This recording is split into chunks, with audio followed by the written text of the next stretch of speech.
You're going to be able to remove a lot of the barriers that are inhibiting you from hearing yourself. And because you need to hear yourself to figure out how to get out the heck of the stuff you're in, right? And all that noise prevents you from doing that. That noise makes more noise, and you get further from yourself and what you need to do in your destiny. So shut it up so you can hear what you actually need to do. Hello, amazing humans, and welcome to episode number 264 of the Game On Girlfriend podcast. Today, I have a very special guest, Dr. Tiffany Smith. This woman, as you're going to hear, is so accomplished and has done so much. And she has chosen to spend her life helping people get as well as possible by understanding themselves better and learning how to put themselves first. That's what you heard. Put yourself first. In this day and age, when we are bombarded with 3,100 marketing messages a day, when we're told we're not doing enough, we're not being enough, we're not pretty enough, thin enough, fat enough, left enough, right enough, pick a thing. When it's this loud out there, it's hard to remember the smallest voice in the room, which is your intuition. And that is Dr. Tiffany's specialty. Dr. Tiffany Smith is a trailblazing functional psychiatric nurse practitioner and founder of Aroma Functional Nutrition. She found her calling by helping her combat veteran husband recover from debilitating pain, PTSD, and other conditions. She witnessed the debilitating effects of the Western medicine approach and turned to functional medicine and nutrition to create a holistic approach to healing. With her practice, Aroma Functional Nutrition Psychiatry, Dr. Smith aims to help her patients live better lives by identifying the root cause of their conditions and creating a customized treatment that incorporates lifestyle changes, counseling, coaching, and natural supplements. She believes that medication should be a last resort and that empowering her clients to take control of their health is the key to lifelong wellness. In this interview today, there's a couple of things I really want you to listen for. There's kind of an affirming mantra that Dr. Tiffany repeats during our time together that I hope you listen to and remember. I will tell it to you now. And then when you hear it come up in the interview, you're going to see how beautifully it fits into that conversation and the transformation that's available to all of us when we just breathe and listen to us. And that phrase is, you first. You first. You first. Without further ado, let's pop in those earphones and let's get to it. Dr. Tiffany, welcome to the Game On Girlfriend podcast. Boy, are you a guest I am excited to bring to this audience. Well, thank you for having me. I'm so glad to be here, Sarah. Oh my goodness, the work you do. Woman, I am just so impressed. I'm so excited. You guys, we were talking off camera before we ever recorded. I was like, I swear your email came in and it was like, yes. I was just like, yes, get this woman on the podcast. Our girlfriends need her. So thrilled that you're here today.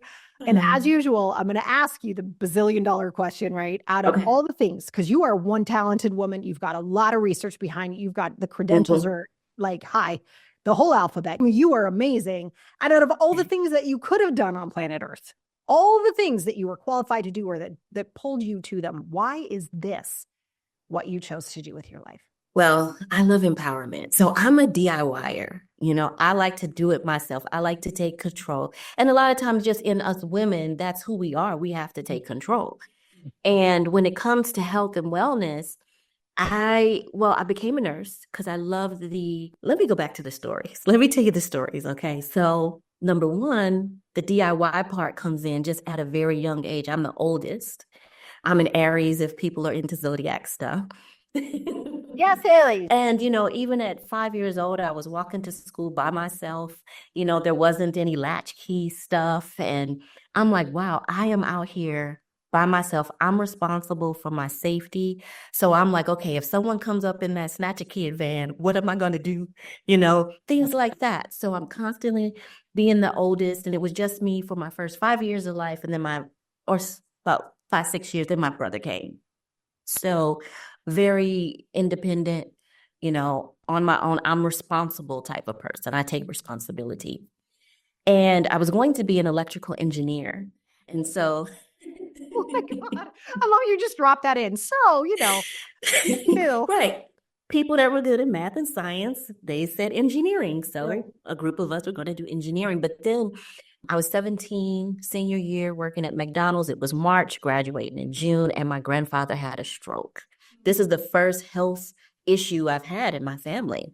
So I'm used to health and wellness and people living forever, over 100, until this happened.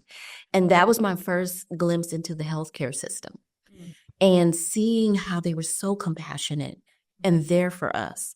And I said, that is what I want to do. I want to be able to give that compassion and love, care to people that are struggling in their worst hour. So I became a nurse and love it. So then my first son graduated at 16, and we're looking at his college and things like that. Runs in the family, clearly. Yeah. Yes. And I'm like, I want some of this stuff. I'm getting excited looking at the college programs and the opportunities, and I'm evaluating where I am. And I'm like, oh, I want to do some more. So I did get my master's and I went into education. So I was a professor at Roseman University, assistant professor. And then I was also doing some PRN healthcare as a nurse in the psych ward. And I'm like, I forgot I loved psychiatry. Interesting. Because I remember being on the mental health units and seeing people, and I'm like, what is going on in your brain? What is happening in the air? Why is there a revolving door in mental health? And I really wanted to know more. But, you graduate, they say go get into medical surgical first. Then, but, life happens and you just kind of find another path. Yes. So when I was working on that unit, it was a crisis stabilization unit for 55 plus adults. And it just brought it all back to me, that curiosity and passion that I had around mental health. And I like it because nobody else wanted to touch it. So what is this thing then, right? Interesting. They need help then. If you don't want to touch it, somebody has to. Right. I'll do it, And so continued my education as being a nurse practitioner. Now, as a nurse practitioner, I'm like, I'm not trying to go to school to be a drug pusher here, Right. Be a drug dealer. That's not my game. Yeah. Yeah, that's not my thing. And so in my journey with my husband, who was having like chronic pain that just developed over years, and he said, forget the Western healthcare system because the quality of life wasn't improving.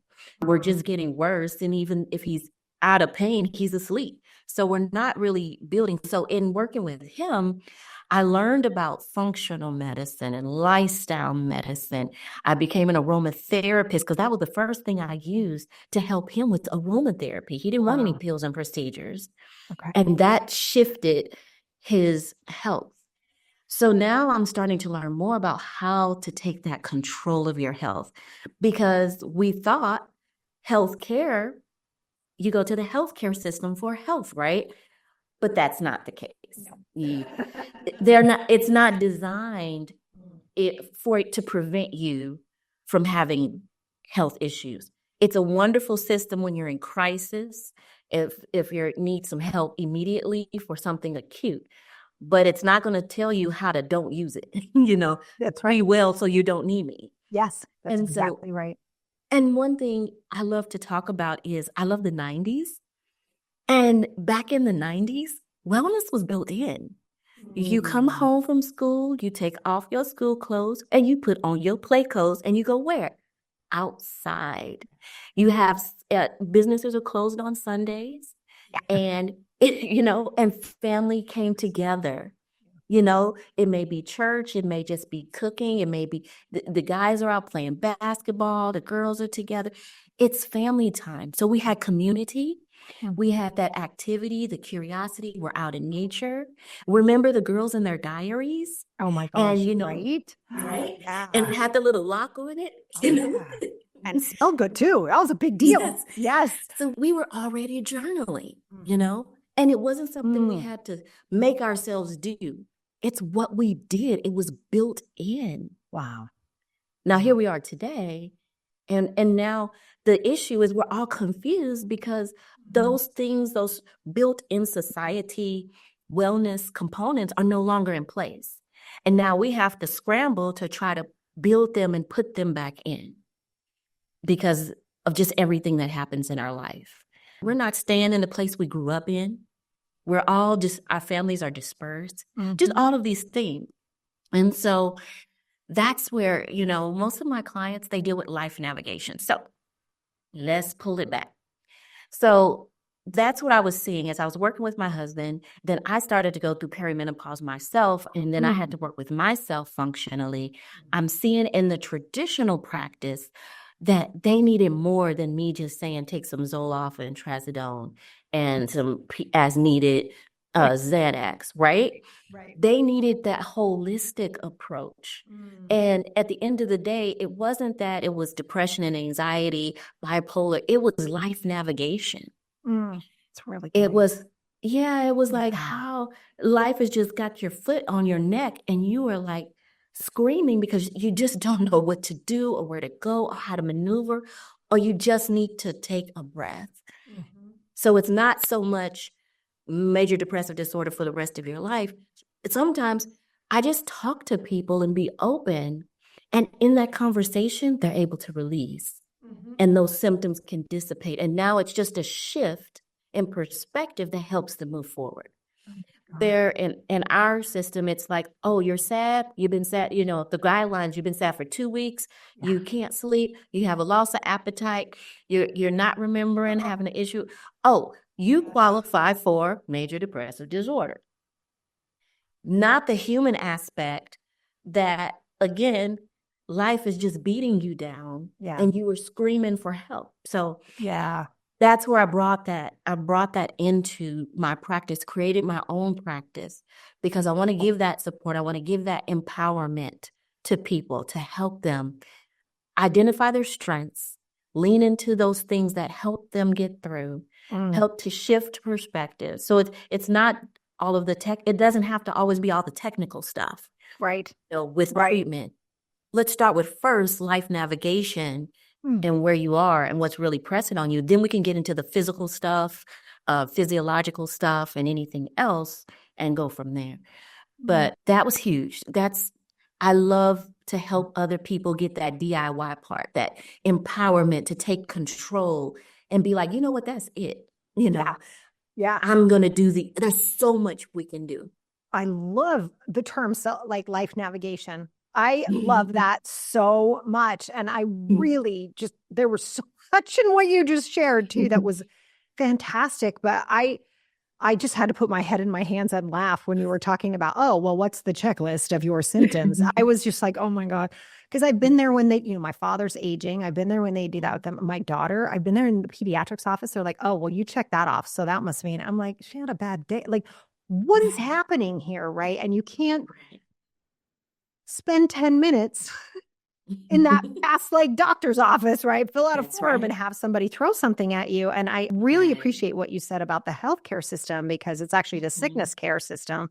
And I think, and I've never called it that before. You heard that here first, but like, I'm really appreciating what you said about how its job is to keep you in the system. And it's reminding me of something somebody said a while ago. And I'm so happy you're breaking through this industry because when we decided to make it profitable, it was okay to profit off of someone else's sickness. We kind of missed a step in there. Right. Because now somebody's profiting off of your illness. So what is their incentive to get you well? And I think, and I'm not saying people who are doctors are bad people, not at all. I love doctors. I don't mean that in any way. We just want to look at how the system was constructed because I think steps, and I think you're putting those in, Dr. Tiffany. I think it's amazing. Right. Well, think back, like I said, it's a time when we did wellness. So when healthcare came up, wellness wasn't a part of it. Well, wellness kind of was a part of healthcare back in the day, kind of. You got support. You were there for a little bit longer. You were there, but then as it started to streamline and become a business, they separated the wellness part. Yes. But we did have factors in our lives that helped support that. And then it just became so much of a business that you're on your own. And we'll be here once you finish eating all the salt and processed foods. And we'll be there when your body breaks down. See you in a bit. Right. Yeah. Right. They're not trained on how to guide you in your nutrition. They'll just say, eat a low fat, low salt diet. You need to exercise more. but they're not trained in that way. And I wasn't trained in that way as far as being a mental health provider.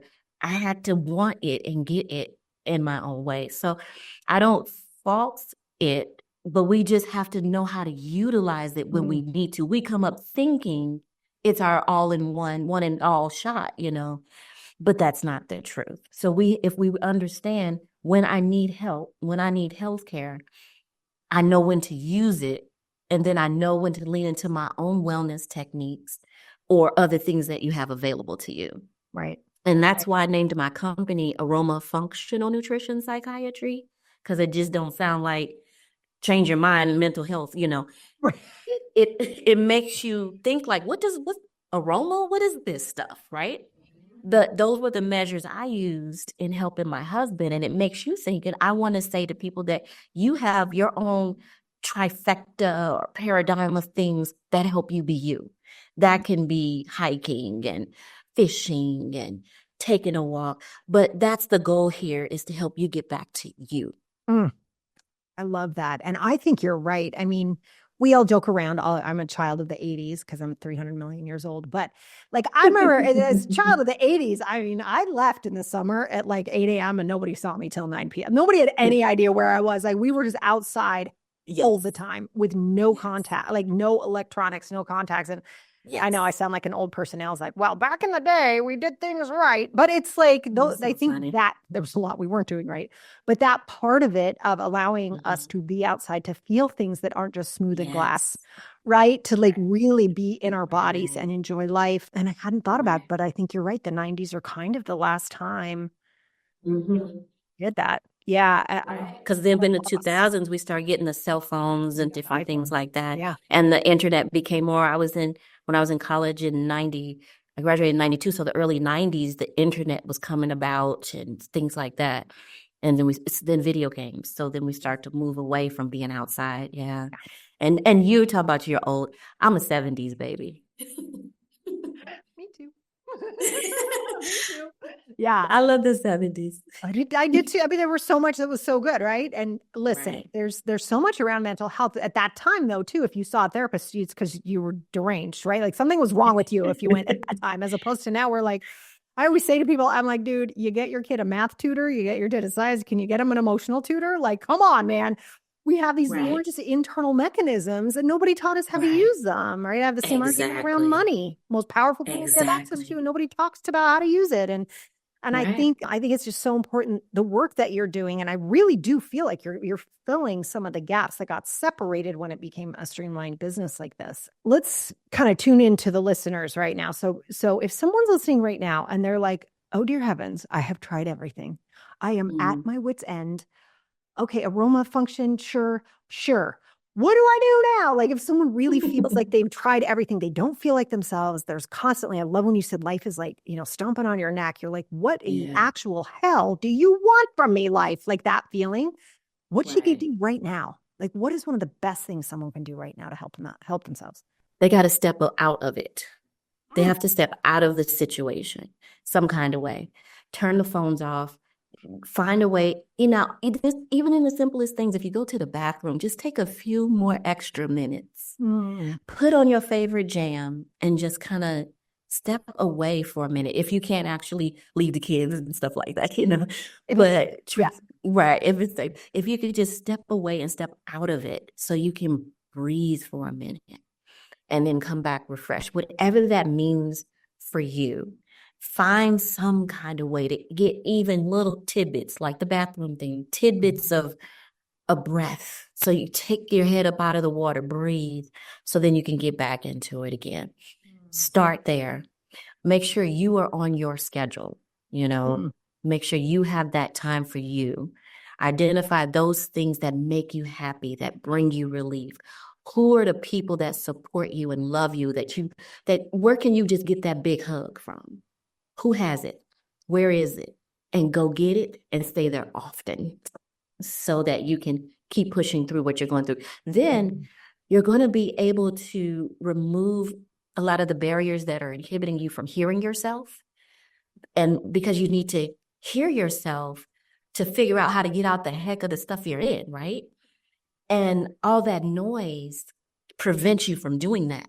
That noise makes more noise, and you get further from yourself and what you need to do in your destiny. So shut it up so you can hear what you actually need to do, and so you can get to where you want to be. That's the first thing you got to do. Wow. Oh my God. When you said the barriers to being able to hear yourself, I almost fell out of my chair. Because I was like, I think that's the whole, I mean, I'm going to pull this out just a tad. You let me know if I've got this right. But I think for women in general, isn't that the hardest thing? Like we've been taught for so long not to listen to what we need to say, listen to what we need. We've been taught to perform from so young to make sure everyone else is okay as long as we shut up. That it's an unspoken fact. Right? Yeah. Okay. Yeah. Okay. I just had to take it there because I think that's so important. Yes. And we just have to take it. And so the second thing is to be fair to yourself. It is okay to say no. It is okay to say not now. It's okay to say, you know what, you can do it yourself and take it off of you.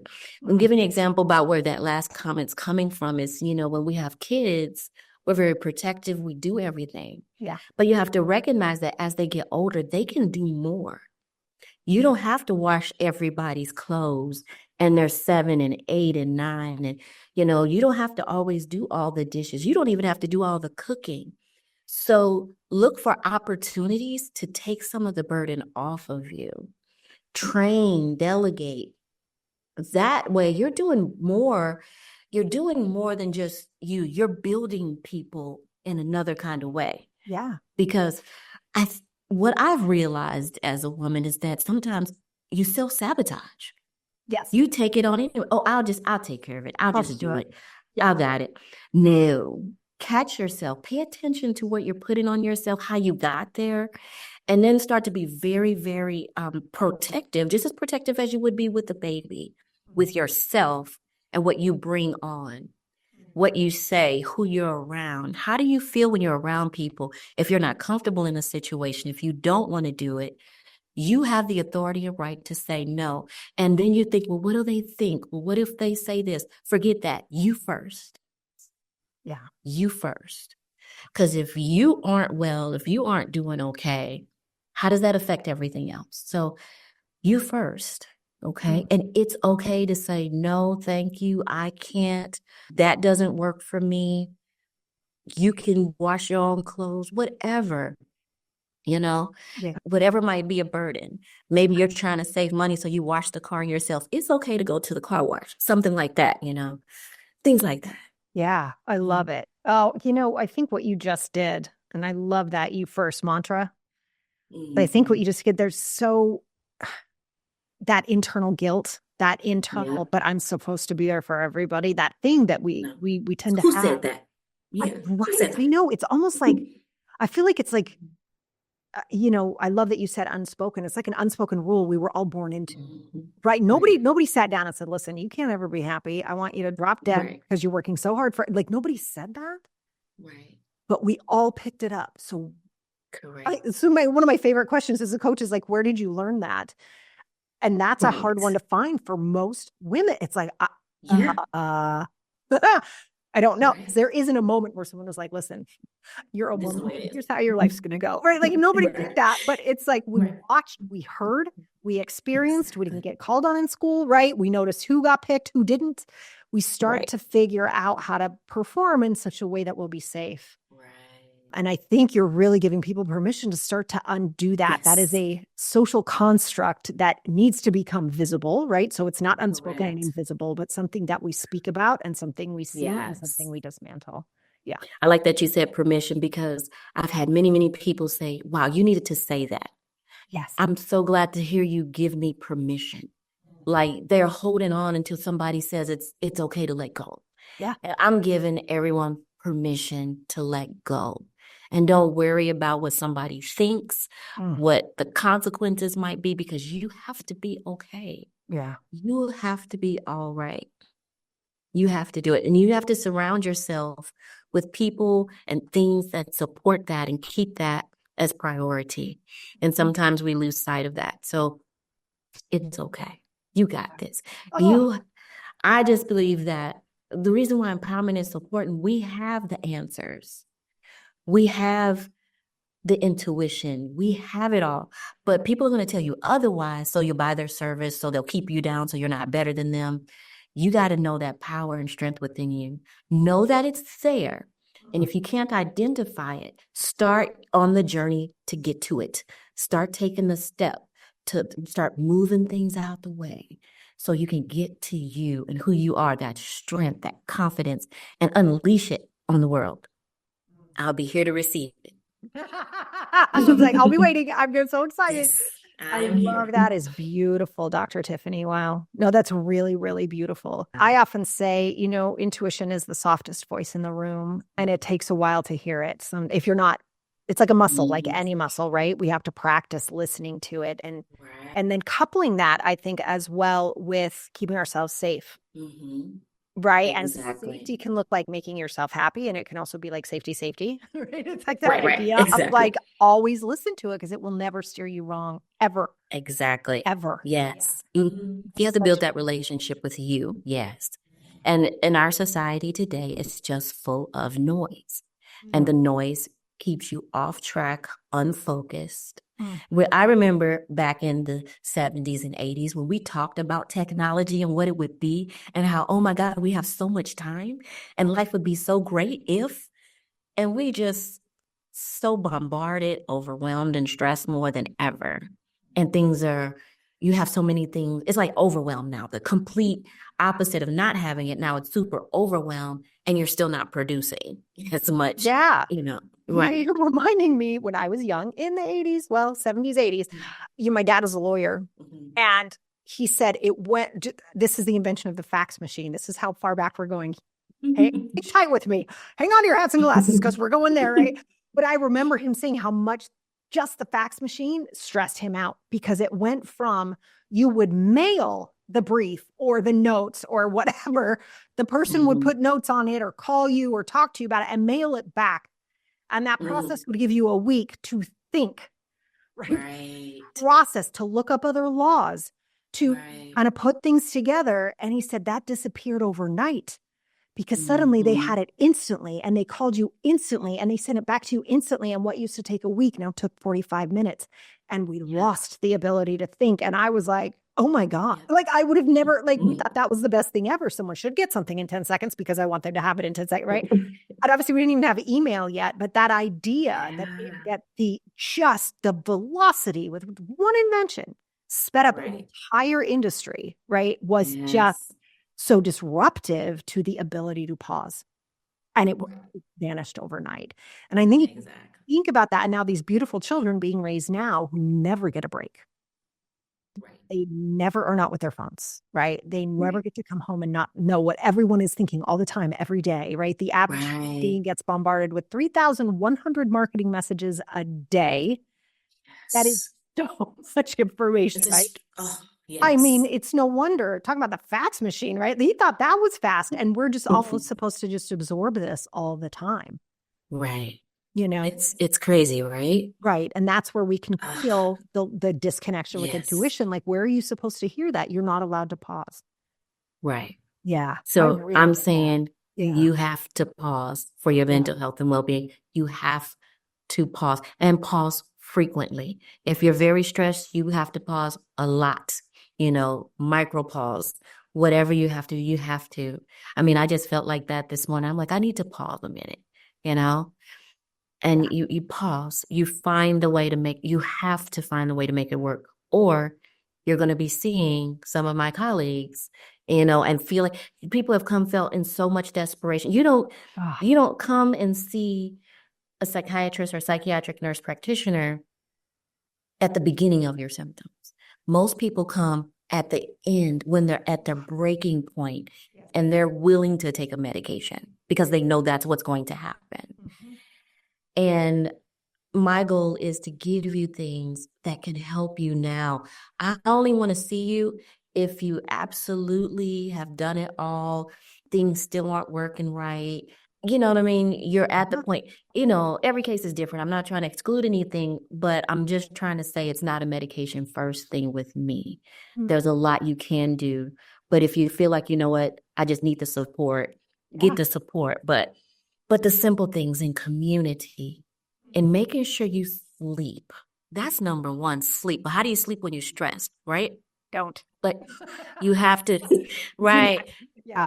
That's the number one thing you have to have is sleep. And then conscious rest in the daytime, walks, things like that, meditation, find those things, experiment. I love YouTube and all the things that are on it. You can do the sound bowls and do a sound bath and all these things. So pick something and try it. Find you. Whatever it is, all it is that journey back to you, one step at a time. I'm going to do something for me. You know what? I'm going to go and try that new smoothie place that has that keto shake, or whatever. Love it. Yeah. But love yourself. Love you. Love you like you love those closest to you. Do you love yourself like that?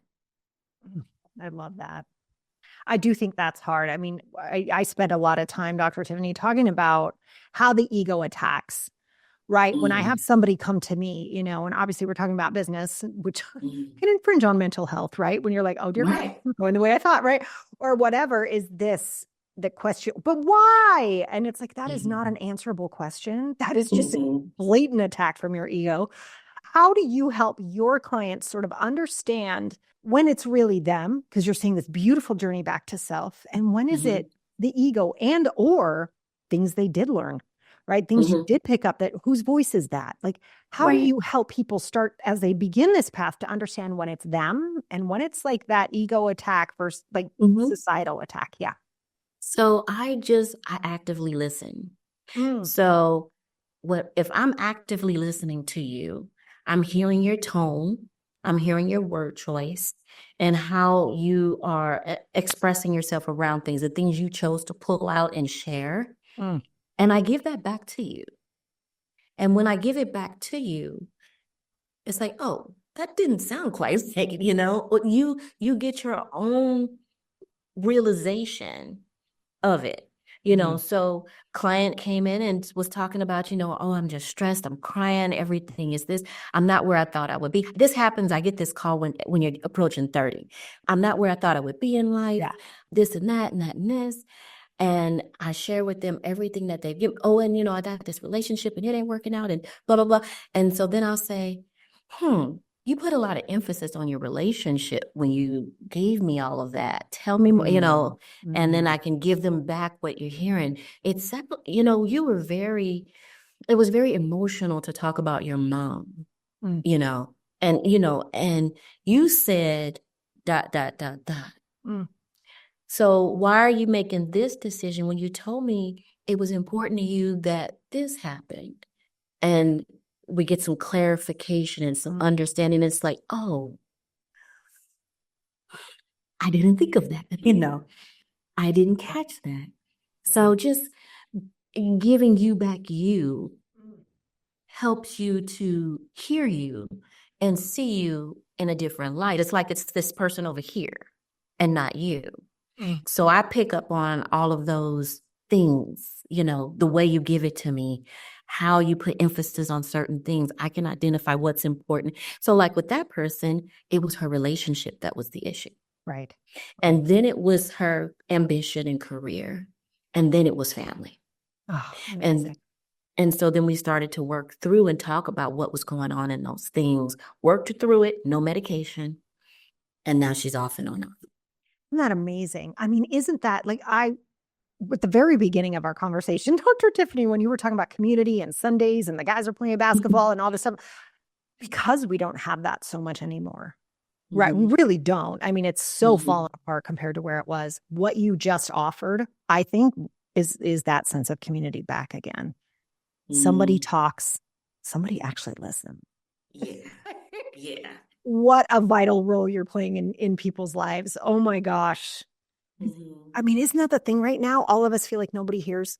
Like, Yes. am I screaming into the void? Like, do you see me? Am I here? Like those feelings. Yes. Yeah. I actually had that as a headline on I'm redoing my website, and I had that as a headline, you know, you can be seen and heard, here, you know, are you being seen and heard?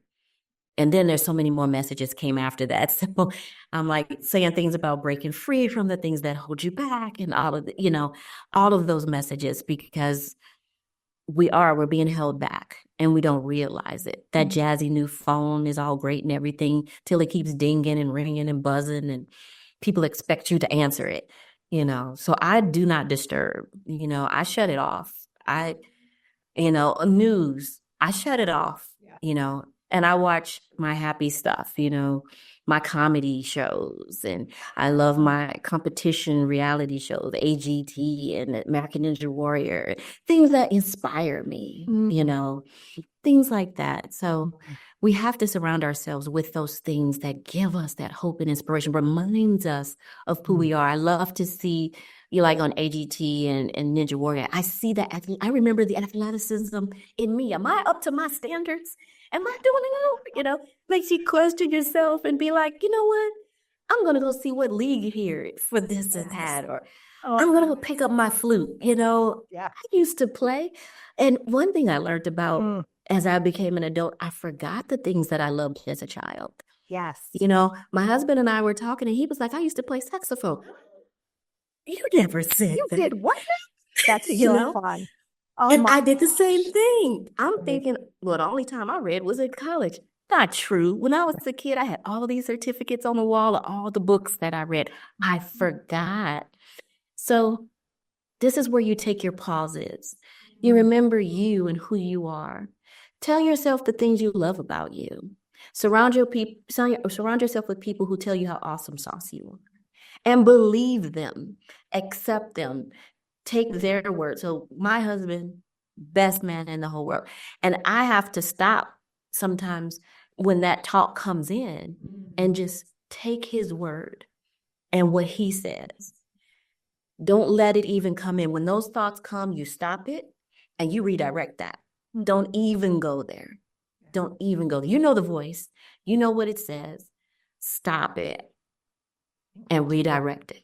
So start to replace it with something positive. I love the idea of replacing it. And I just have one more question that just came right up out of the back of my head as you were just saying that. What are the usual suspects in that voice? Because I know there are some. I joke around sometimes with my I'm not good enough.